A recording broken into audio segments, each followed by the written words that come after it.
Good evening, and welcome to another edition of Harmonics. Today's guest is a legendary man, musician, a guy that I've admired from afar.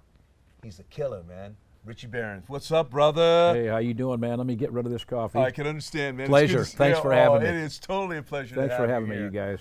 I mean, he looks like the, Great he's all studio. golden. He's golden, man. He got his cane going on. He got his cup of coffee. But we're going to get right into it because, Richie, I just want to thank you for coming, first of all. Yeah, thank you for having me, man. I appreciate it. Tell me about how you've really got influence first in the music business. When you first started, what influenced you? These people that raised my brother and I back in the Midwest,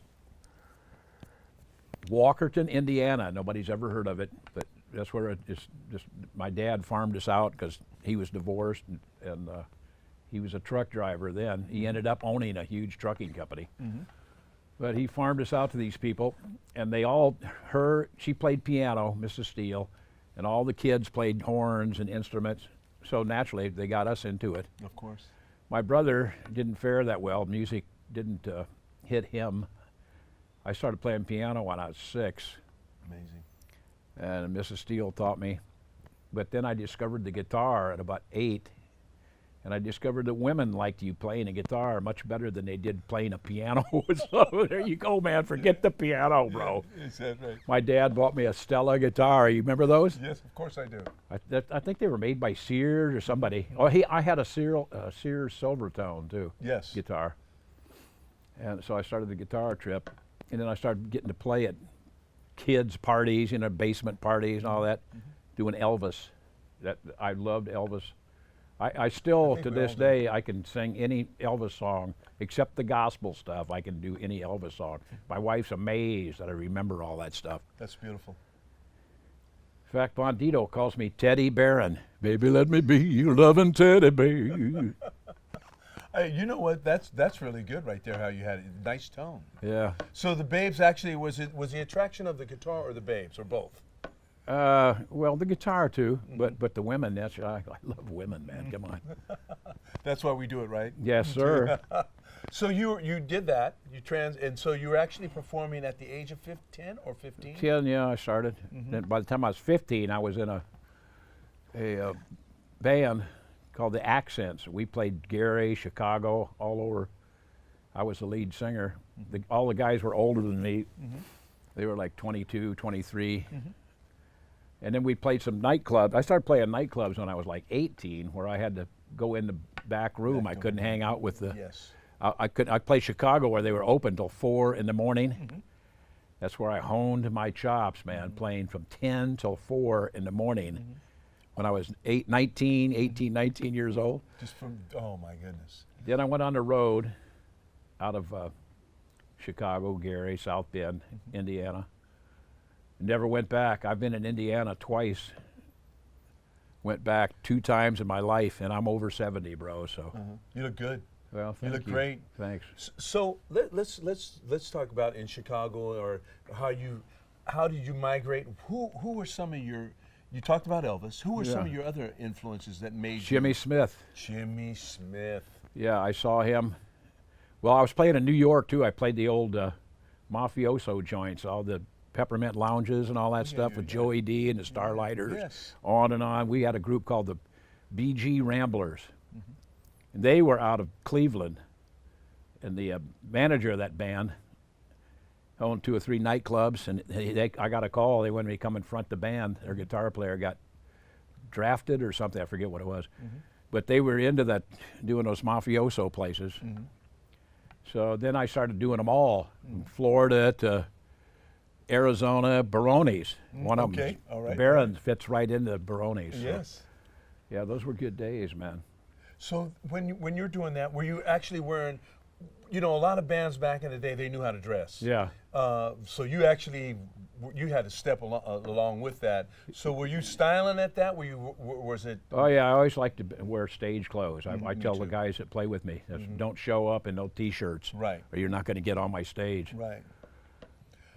I've been known to be a stickler for, That's good. you know, That's good. play the music right, learn my songs. If you're going to play with me, learn the songs or don't show up. 'Cause, I mean, you're not playing in your band. You're trying to back me, you know. That's so right. you better know the songs, bro. You gotta know. You Yeah, gotta know exactly. the song. But I've always been into dressing good. Yeah, I could tell that. Just your attire, you're very colorful. You know, we'll talk a little bit about some of the stuff that you have on. So when you were going through this transition and actually going through the United States, going to Yeah. different places, what made you come to California? And then this has really been Okay. your Well, seed, well, right? yeah. Right here. I ended up in Dallas, Texas, and I got a bunch of guys out of North Texas School of Music to play for me. Okay. I had four horns, and we were doing Otis Redding. I didn't have that many songs myself back then, and I got this drummer named Frank Beard, who, as you know, who's I sure do. CZ Top's drummer. And then I took them on the road. I got a booker out of Chicago, put us on the road. We were clear back on the East Coast of West Virginia. I got pictures of Frank Beard and the band and all that stuff. And Did you ever see Frank? no, I've never seen him since. They went backstage. One of my friends, a musician, had one of my CDs and gave it to him, and he said, "Oh yeah, Richie remembered me." But man, these boys have too much money, bro. Yeah, they have too much money and they're. And Frank's real standoffish. He doesn't even hang out with the other two guys yeah, in the I heard band. that too. He stays in a different hotel. He's a great guy, they say, but he does not talk to anybody, man. He's a real private dude. That's too bad. That's Yeah, too I know bad. it. His timing was the thing that gets you, man. He's like a metronome. Yes. He don't play a bunch of crap. He plays drums right in what you need, man, right in the pocket. He's actually that metronome. You know, I heard McCartney the other day was talking about Ringo Starr. Yeah, And same thing. Same thing. You know, He they doesn't just, play well. It's like the Stones. Right, Charlie. Charlie. Watts. I mean, he don't play a bunch of on and on. He Nonsense. just plays what they need, man. Right. Period. And- And it's and- right there. It's right in the pocket. I got a drummer like that now, Eddie Lopez, Mm-hmm. who just got back with me after he played with me in Marin County 22 years ago. Oh man. And I didn't see him for. We played the show for Jimmy Anderson, my deceased partner, who Yes. it was Greg Allman's road manager. Yes. We did a show in this big venue in the city. We had 1,400 people in there. And guess Eddie shows up. I hadn't seen him in 22 years. Eddie Lopez, and he's still playing. He said, "Man, I got to play with you. I got to play with." So I had a good drummer at that point, and I said, "Well, just come to a gig or rehearsal and set in." And so I hired him on a gig. He didn't even come and sit in. I just said, "What? Come and just do the gig." And man, he's just like that. He's a pocket guy. Just in the pocket. That's Just what you there, man. I mean, he is funky as they get. That's the kind of guy I love. It sets me off, and that's what I need. I got to have. You got to have a good bass player and a good drummer, or you got nothing. That's your foundation right there, as you know. And what's the hardest thing to find? A good bass player. That is really hard, and I'm lucky that I have a great bass player. You are know. lucky. Oh, I'm very lucky to have him.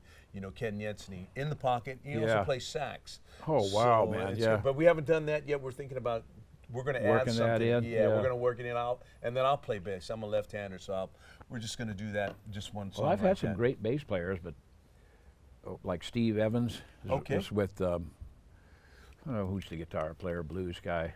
My brain.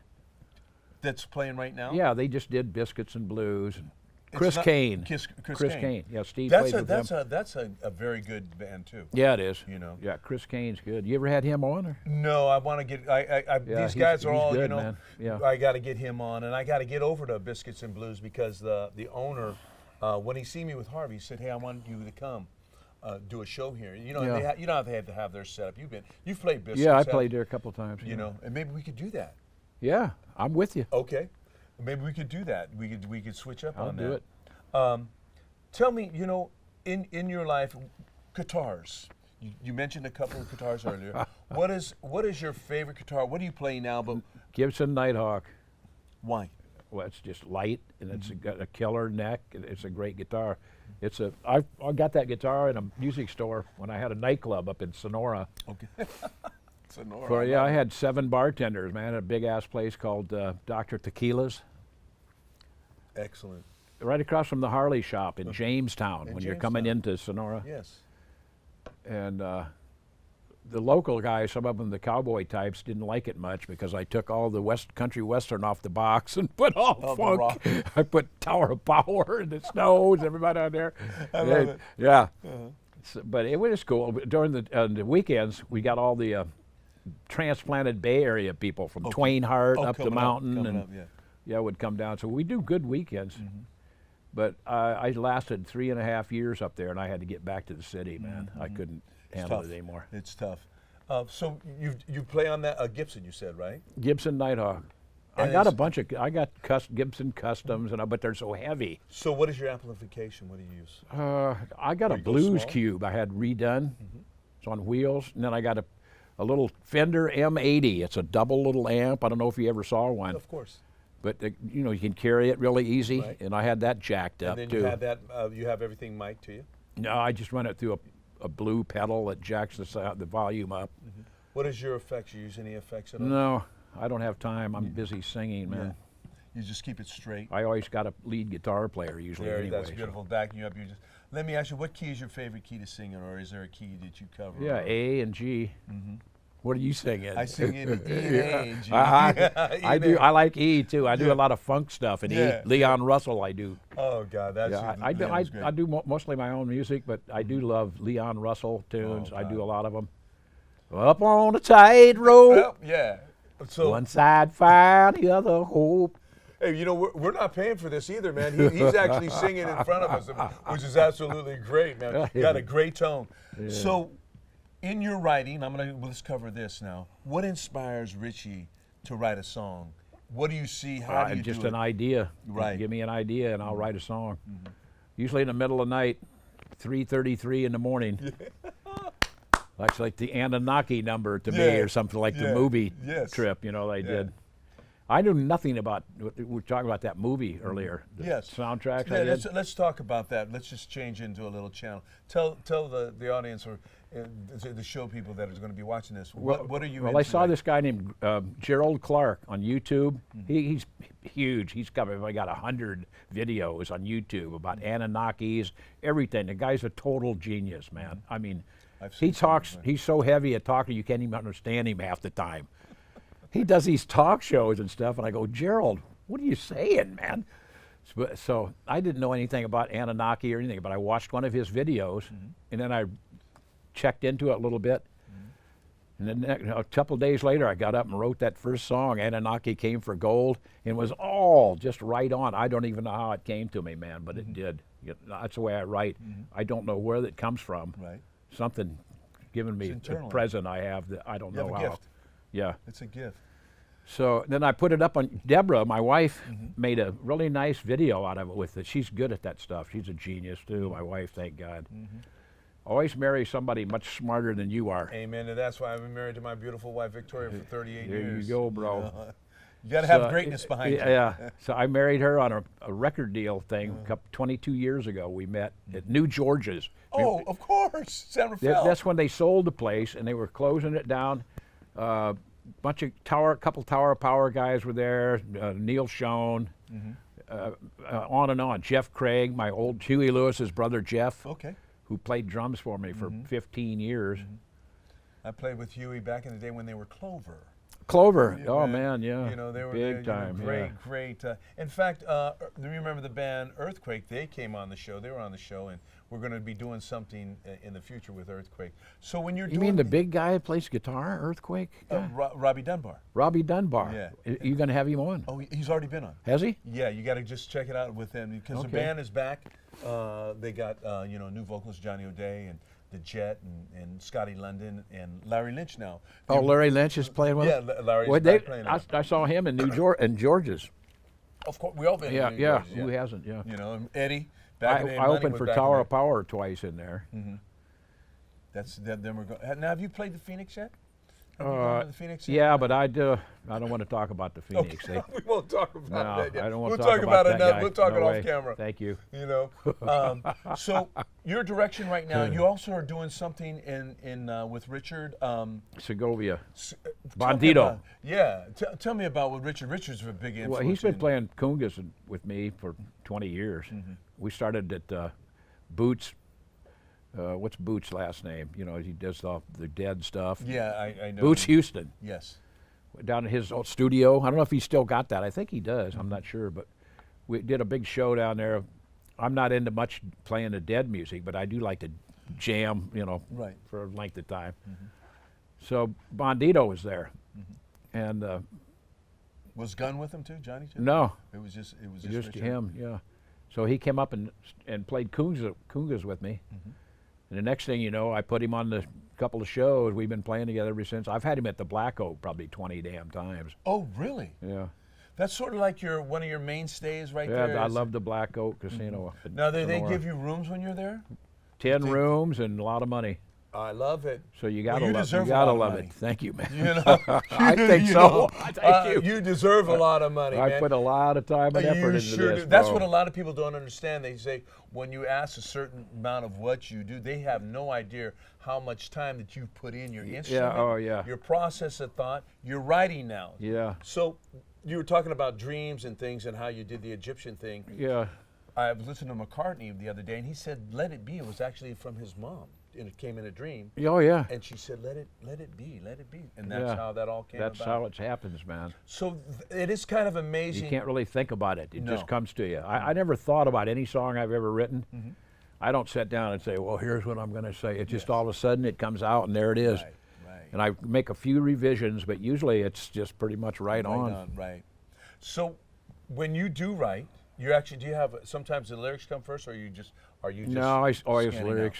Yeah. Well, it always is. while I'm doing it, I kind of get an idea what I want to do. But I usually write the lyrics first, and then the tune I kind of follows it. I don't know how.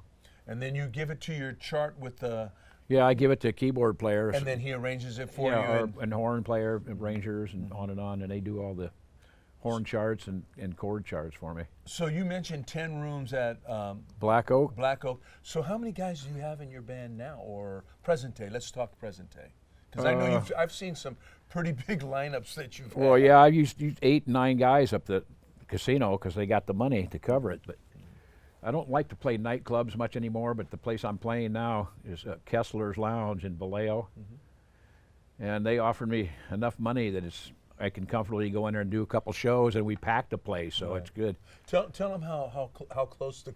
Could you imagine this? How close is the? Oh, you don't have to travel. How far is it to go there? Oh, it's 6 minutes down the hill from my house on the waterfront. You know that's amazing. Yeah. Yeah, that is 6 actually, minutes. I go down there, get the amp out, and somebody puts it up on the stage for me. And And there I go. So when you play at Kessler's, is it like a 2-hour show like you normally do? It's a 2 Yeah, hour? the band, Bandito and them guys are all killer players. You know, Ace Olfrey, keyboard player. He was with, he's an alumni of Miami Sound Machine. He can play, bro. Great player. Then I've been using, just lately, I was using Jimmy Ward on bass. He's really good Oh, bass player. very, very nice. I've seen some. Nice guy. Very Yeah, nice yeah. guy. I played with Jimmy a couple times. Didn't Yeah, play with he's a him. We were great on guy. the same bill over at St. James Gate. And then I got hung up. Jimmy, he got sick or something last month. Is he So, doing okay? Yeah, I guess he's good. He just had I don't know what happened to him. David Bustamante, he has a band called Tequila. It's the first Filipino band, they're like Malo kind of, or Okay, Santana. okay. Really good band. Bandito plays in that band Yeah, too. yeah. And so does Ace, the keyboard player. So So you got. So you're, he you're play- like a producer. You're yeah, like get these you're the guys mentor, together, and yeah. and then they kind of just do their own little satellite groups. yeah, so I got David Bustamante. He plays bass too. He's played bass since high school. But he plays guitar really good, sings really good. He's the leader of Tequila. And he plays electric ukulele Wow. like Jimi Hendrix. Serious. You have to see it to believe it. So that's really Every that's time I an go to see amazing- him, I'll look at him, I go, I mean, yeah, little hand. You got the little hands. Yeah, you got the little, those frets are still. That's my grandson Luke. That's his first instrument right now. He's 4. He thinks he's Hendrix. Oh yeah. Yeah, he thinks that's what he tells you. How old is he? He's 4. Oh my gosh, cool, man. And he's trying to learn, great. but he's just like he said, Papa, I'm just playing sounds. Yeah. I don't know, He don't but know he what does all the stuff. He does all these little tricks, and he wants to. He told his mother, about a month ago. He goes, Mama, I wanna have music lessons. Yeah. And I don't know if that's the right time, but we're gonna see. We're gonna move in on that. Yeah, a I little was, bit, 5, 6 years old. If that's what he wants to do, man, I'll do it. Yeah, I mean it's a beautiful thing. At least when you're doing music, you're creating really love. You're really making exactly. That's right. love to the audience, love to you're satisfying yourself. Plus everybody when it's a good vibe. Yeah. And how good is it when it's a good vibe on stage? Oh, you can't tell anybody what it is. I get in a zone. It's, like I said, we were talking about how fast the show goes. Yes. I'll get up and I'll be really into it, and all of a sudden we'll be getting off the stage and let's go get a Cosmo, man. What happened? Did we play? Especially like that like a casino blackout where you do 2 shows. Yes. And it's over. You're waiting out a couple weeks to get up there and do it. Yes. And they paid me that much money to do. What happened? I don't even remember. You know what I'm talking about. Of When you course get I in the do. zone, it flies by. It flies. Man. It actually by. flies. It flies. It flies. So Richie, what do you see in your future? I know you're going to continue.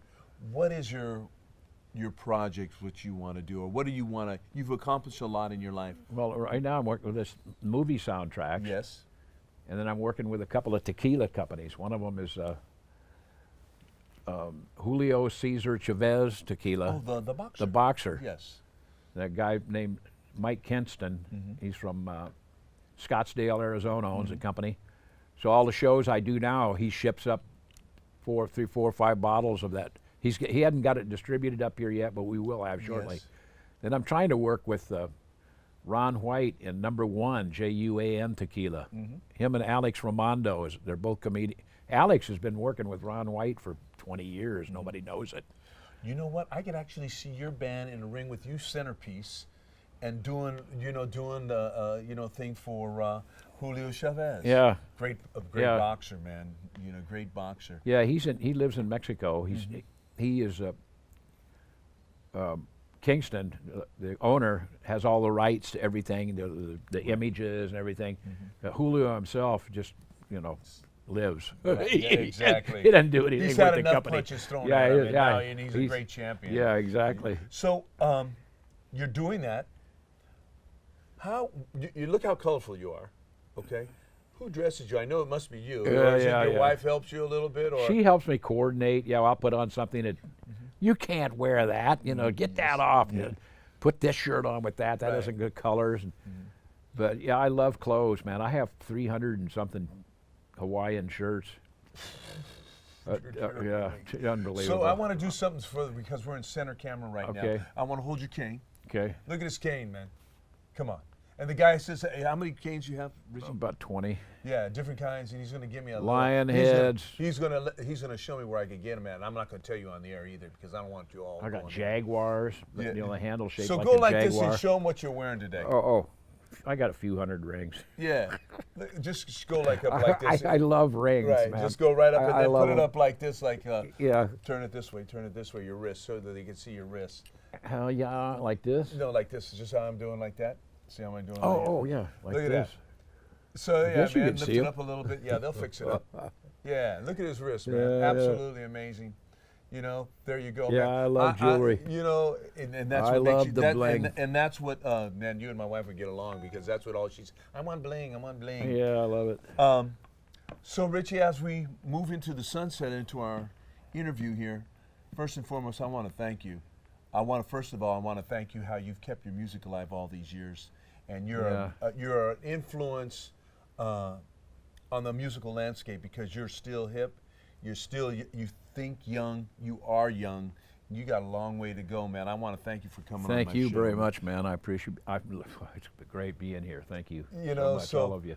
So what we Thanks normally for watching do, us. Oh yes. And so what we normally do, because it's some of my favorite subjects, are our wives first, and we always give a kiss out to all our fans, and thank them. And we're going to do that right now. Could you give me a little, give everybody a nice little kiss? And Oh, yeah. here we go. For my lovely attorney wife, Deborah Barron, Barron Law Corporation. Always marry a woman much smarter than you. Amen to that. Peace and love to all of you, man. We'll see you again. This is Harmonics with my legendary guest, Richie Barron. Thank you Richie. so much, man.